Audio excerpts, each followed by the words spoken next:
এক জঙ্গলে এক সিংহ এবং এক শিয়াল থাকত। হঠাৎ একদিন সিংহ বলল, এই জঙ্গলটা আমার রাজত্ব ঠিকই, কিন্তু আজকাল বড় একা একা লাগে। কেউ যদি বন্ধু হতো। এই তো সুযোগ, সিংহকে একটু বন্ধু সাজি আর তার শিকারে ভাগ বসাই। শোনো সকল প্রাণী, আমি এখন থেকে বন্ধুত্ব করতে চাই। যে আমার বন্ধু হবে আমি তাকে খাবারের ভাগ দেব। মহারাজ, আমি হতে চাই আপনার প্রকৃত বন্ধু। চমৎকার, আজ থেকে তুমি আমার সঙ্গী। এসো একসাথে শিকারে যাই। হা হা, আমি কিছু না করেই খেতে পাবো, মজা তো একেই বলে। কয়েকদিন পর আমি কেমন যেন দুর্বল হয়ে পড়ছি।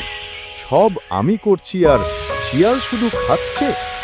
আরে রাজা মশাই, আপনি তো রাজা, আমি তো শুধু গল্প করে আপনাকে সঙ্গী দিই। আপনি তো বলেছিলেন সব খাবারের ভাগ দেবেন।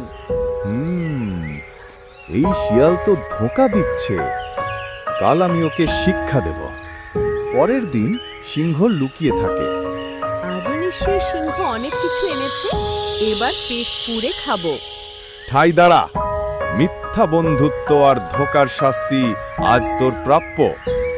ও, এবার বুঝেছি, চালাকি সব সময় ভালো না।